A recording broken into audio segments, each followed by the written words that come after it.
even if just for an instant, trying to see, well, maybe we can set up something here. But a big engagement here in the top. APOC, a big Apocalypse going out, catching 3 members of BDD, and the damage comes pouring out. BDD a bit, oh, it's close. A huge swap. This should be the end of Diablo and possibly Tychus as well. Can Mannermule get any takedowns in kind? They do get Malfurion. So a 2 for 1, but Diablo is back on board. Can Brightwing escape? A critical ultimate from Medivh probably saved at least himself and Brightwing. Diablo, he's gonna instead bully Artanis a bit, but that blind has been huge, just completely turning off Tychus and Sonya in some cases if she's not whirlwinding. But the takedown is going to go down on Diablo. He did use his 100 Soul Resurrect earlier, so they're not going to be in position to deal with that wave in the bottom, but they do get to pick on Varian. That's pretty critical. The fight is on for the control of the boss. A huge silence coming out from Malfurion. Heroes dying left and right, but unfortunately most of them seem to be on the side of Mannermule with 3 for 2 so far. Diablo falling really low. Brightwing is almost certainly doomed here, and it's a full team wipe and a boss for BDD barreling down on the top lane. During a curse. Food for thought. But Grandpa's Buick makes an appearance. Everybody jumps in the back of the Winnebago. Off we go. In between the middle fort and keep. Have they bitten off a little more than they could chew? Soldier spins the win out of there after getting super low. Taz Dingo makes itself apparent. Heroic choice. Tychus gets schmelted down. Orb goes in, almost catches Press. The bank shot on Brightwing. Johanna tries to walk out, unable to do so. 2 takedowns, heroic advantage still in favor. Smash helping to further burn this bad boy down. Do they dare? They power slide in, they contest, they jump in. Emerald the Wind goes out trying to isolate the boss. Does it get claimed? It does, but oh no, this has turned into an outright bloodbath. Stays dive for the interrupt, hits the trampoline, jumps down on Li Ming's face. Only Sadat remains. Can he get the kill on Zoster?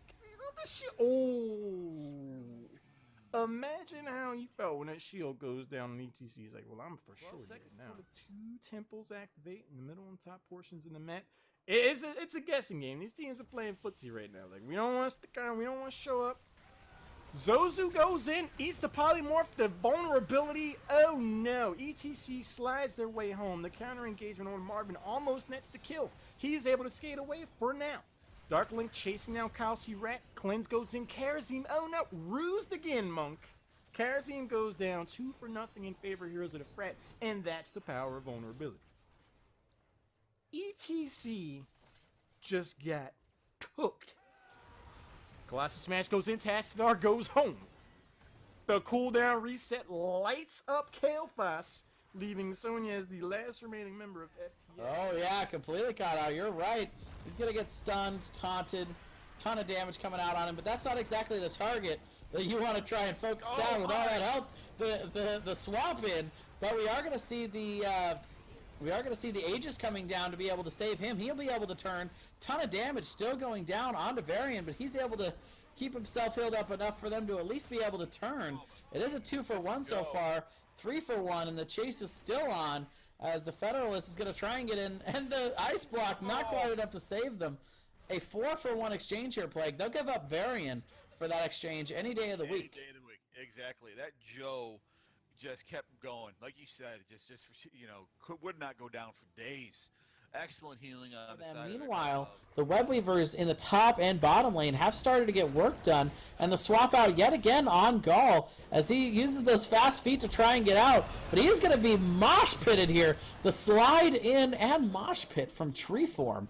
Nice job of being able to get into Cho'Gall and take him out here. They're going to look to at least try to contest this. They're going to swap Cho'Gall out, not quite getting him out over the wall.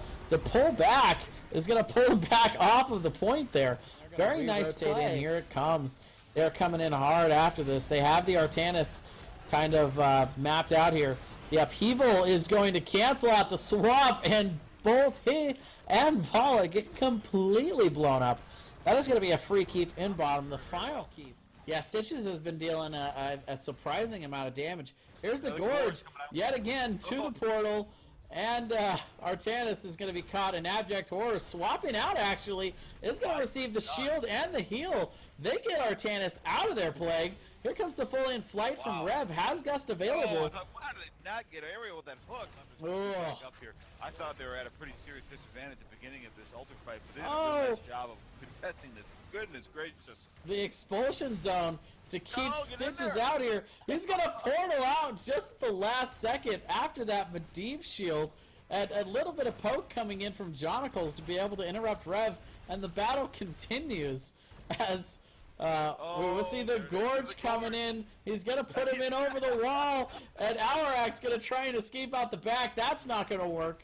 The paint trade seeming very evenly matched here. However, Saragenis getting caught in a little bit. Is going to get gorged.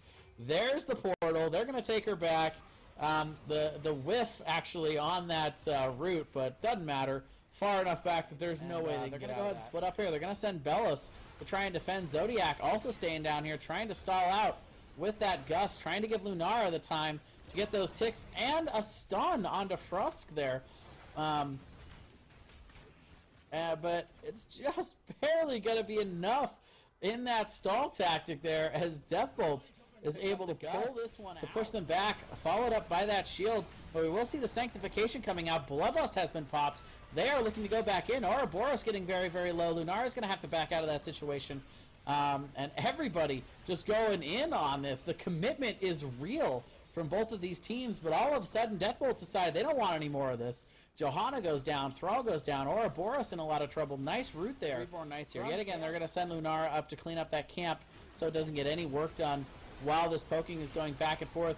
Sanctification comes down just in time to save the team who had just been stunned by the Immortal, but the Bloodlust coming out as well. They are yet again going to get Thrall and Johanna. That collapsing on push. And the Horrify going to completely isolate Cloud. He's going down. Ariel is going to have a rough time getting out of this situation as Tychus with that Odin continues the march on. The stun coming down also in the other direction. And only getting Misha with that ring. However, Rob Dog had to step out of that along with Gul'dan. They both had to step back into the team to be able to properly dodge that ring. So P-Flame throwing it out here and the machine gun build continuing as the slows are on. Even without Unstoppable, Life with Savvy not going to be able to get out of this situation. And all of a sudden the push is back on. They do manage to get a bit of damage. A huge power slide from ETC into a mosh pit is going to get interrupted by Gust, but a lot of damage on Ariel. And this engagement has turned south for Avalanche. The pursuit kept going in, but it looks like it's going to be maybe a 3-for-0 as Morales falls and ETC's trying his best to save his teammates, largely at the cost of his life, though. Looks like Falstad works forward to ensure that ETC's got nowhere to go. It's a reprieve. They're here in force. They're here in numbers. Here comes the damage, and Li Ming's the first casualty, followed right behind by Morales. And Offslot is cleaning up here in the top. Falstad pursuing Ragnaros will fall. ETC power slides through the wall. It's going to be his only escape option, and 4-for-0 in favor of Offslot. To finish this off, trying to regroup. Now 4-on-4. ETC leaping in there, trying to get the damage out on Kel'Thas, and he takes a great deal of damage. Diablo falling fairly low as well, and Trim Bush Meta can't quite get the charge engagement. Can he get the Sonya here? It looks like the answer is going to be not quite. I think that's a level 16 talent at this stage of the game, but here comes Apocalypse, but a gigantic, colossal mosh pit. It's going to catch 4 members of Trim Bush Meta, the follow-up silence, and Trim Bush Meta is just evaporating from the map. 3-for-0, Kel'Thas, well, I guess a 4-for-0. Diablo gonna be not quite. Snitches get stitches, able to retreat to safety in the nick of time. Sonya joining them away, so it is gonna be a 5-on fight. A gigantic engagement from Snitches get stitches. A huge power slide, an enormous explosion of damage is gonna instantly detonate 4 members of Trim Bush Meta. And this you gotta be looking at this and thinking this is certainly game, right? Tied up here in mid, their bottom spider might be able to do a little bit of work because it seems to have also gotten pushed pretty far ahead. So with their staying power, they might be able to pull something out of nothing. Again, still staying very safe, not looking to dive yet, trying to find somebody. Artanis swap barely misses Malfurion. And a huge blind is going to be met with a silence, but a sticky situation falling at critical health. A nice Apocalypse should spell the end of ETC and possibly Malfurion as well. Roots barely saving him, but he says, you know what?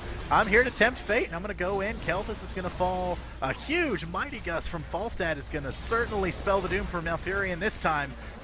Like a cat, he's just run out of lives, and Thrall maybe fallen as well. Falstad trying to aggressively get that hammer out, just barely misses. Play from both teams. Except for Diablo, who says, you know what? I've absolutely had enough of this Zarya shooting grenades at me. It's time to end them. And just explosions on Malfurion. I don't know if you saw that, but that blade dash from Artanis clipped the edge of that expulsion zone, and it stopped him just on the other side of it. Oh, I missed that. That sounds. I have to go rewatch that. Oh, but a good answer by ETC.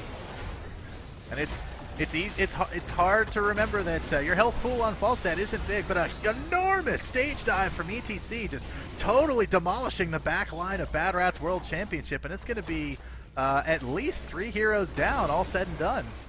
That was a back and It forth means that fight they will right there. give Falstad time to respawn before there's another big fight, but here comes ETC again with a monstrous stage dive power slide, totally evaporating Tychus.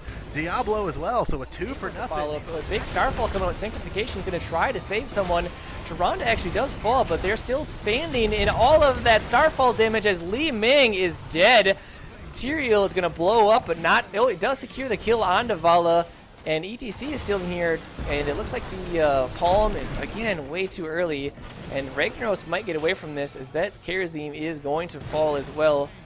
Falstad should have actually probably tried to secure that kill onto the Ragnaros, but instead And Blame he Game are going to go for a very risky boss here. They do have the level 10 advantage, but right around the corner, and there it is. Resting Butcher Pace picking it up, and they are not wasting any time. They're going to come right in on this. Trevor Wang caught out a little bit, but he will burrow to be able to dodge some of the abilities. The Ancestral comes in just in time to be able to save him. The Gust is just barely not enough to get Twami off the point, and the Twilight Dream comes out to completely annihilate Blame Game just in time. They will capture the boss. They almost get the full ace. Aardvark Man does blink out, but the damage is done. I don't know. Okay, now they have both teams have 13, but Blame Game hasn't actually locked their talents in. If you don't lock your talents in, you're not actually 13. Fingeldorf will go down here. They do finally lock in their talents. We're going to see the Ancestral and the reset for Ming here. Twilight makes a lot of damage. Ramaka, again, with a beautiful Twilight Dream. Falstad is just too far forward, gets body blocked by his support and his tank, and ends up going down. Dahaka pays for body blocking Falstad and dies himself. Narthir is going to get rooted. It looks like he will end up going down here. Fingeldorf with the slow. Ramaka with the Fingeldorf with the death slow right away. And they have better boss control heroics in the form of Gust, in the form of Face Melt, which is not a heroic, but better boss control tools, what I meant to say. Hyperion comes down. Are they going to repeat it, or are they going to Gust at the right time this time? They again Gust early, and they miss Twimmy, who actually managed to jump onto the point. Trevor White does get Ancestral. Deep Snack Stick, however, should have been the target there because adaptation should have been enough. Twammy's going to take a ton of damage here. Maybe they can make a second. Agony's on the point. And no siree. Blame Game once again throws. Deep Snack Stick is probably the last person you want to swap. He can just charge you to disengage and like reset the situation completely. And that is a messy fight. But Artanis ends up going down because the Apocalypse and the full Sulphur Smash all land. And they're going to be able to cap both beacons here. They're slowly making their way up there now, over halfway done now. I'm not sure if they're going to have time either to make a solid engagement, but we're about to see here Rio going all the way in there. Being swapped. Okay, Rain of Vengeance comes out. Tassadar and Thrall a little bit late, but they are here now, and now we have the full 5-on-5. Artanis is in trouble, gets melted by a Rain of Vengeance. Johanna shortly after. Flex Luthor in trouble here. This is going to be at least 4 men. If I'm Rhaegar, I am just out of here. He stays too long and joins his teammates in the graveyard. A full team wipe for I Like Your Smile. They are looking for the swap. You can see where Artanis is in relation to his team. There's really nothing there. There's that really forward position we were talking about with Rio. He can go so deep knowing he can soak up a ton of damage. Great double swap from Artanis. Once again, the Rain of Vengeance does work. So many health bars. This fight is all over the place and really well played by both sides, but unfortunately Flex Luthor first 2 to fall. The double support there, I think, was the difference. Now 3 members of The next team fight may cost them a keep if they come up on the wrong side of it. But it looks like they've got good vision on Zeratul. Oh no, a gigantic Void Prism catches 4 members of Bottom Bitches. Here comes the ring, here comes the Apocalypse, and there goes Bottom Bitches.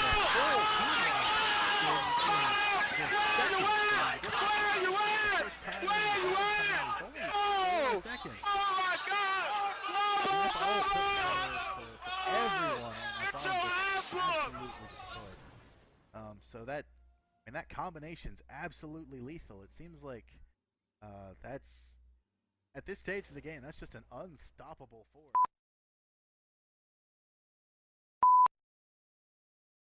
Yeah, Blood Shield goes out, bank shot Captain America, the burst damage from JL trying to stop the chase. They jump in the Buick, and Bam Bam mounts up and rides out. Got a touch. Oh!